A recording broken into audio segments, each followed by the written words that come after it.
کی آواز اشروں سے پاکستان کی فضاؤں میں گونج رہی ہے۔ عارف با حلیم کی آواز پاکستان کے ہر برانڈ کی اشتہاری میں ان کی زینت بنی۔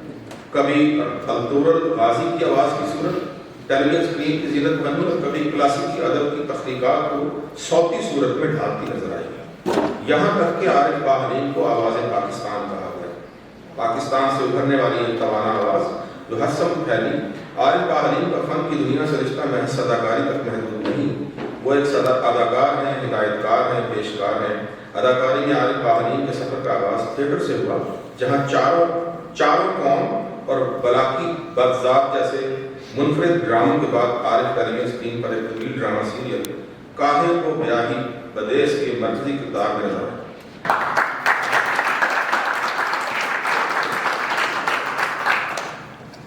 شکر اللہ کے نام سے جو بڑا مہربان اور نہایت رحم والا ہے۔ معزز خواتین و حضرات، السلام علیکم۔ میرا تعارف بہت شکریہ غزل مرزا ہاشمی صاحب نے کروایا۔ آپ میں سے کتنے لوگ ہیں جو مجھے بائی فیس پہچانتے ہیں؟ ظاہر ہے نہیں جانتے۔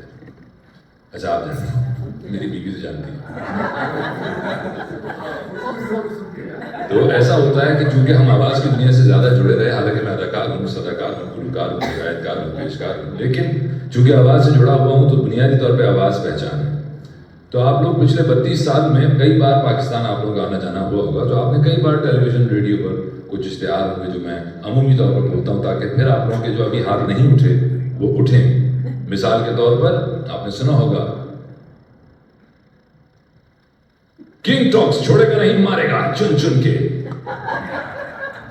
امریکی اور پاکستانی عوام مل کر بنا رہے ہیں ایک روشن پاکستان۔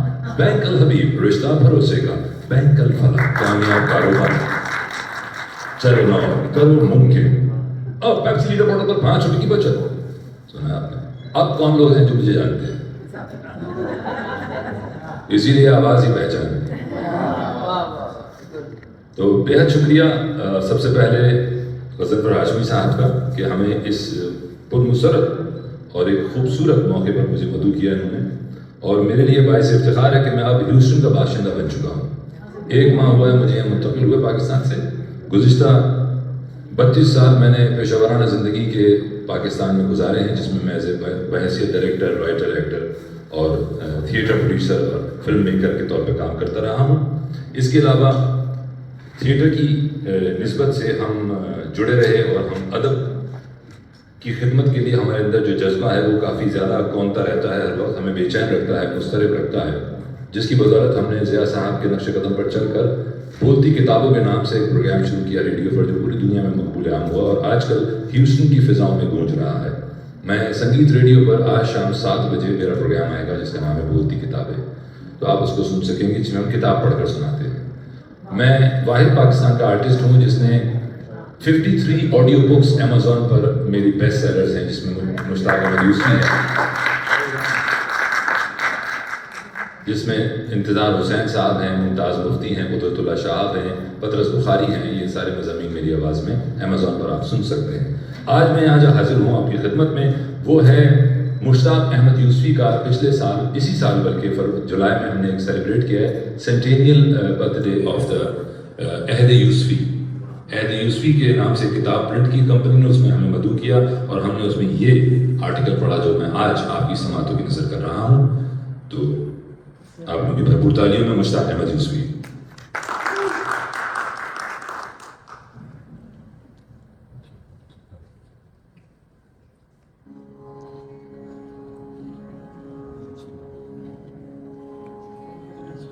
لائٹس کم ہو گئی،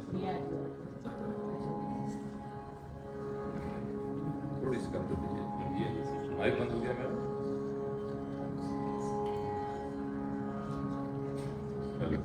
چیک تھوڑی سی لائٹ کم کیجیے، بہت شکریہ۔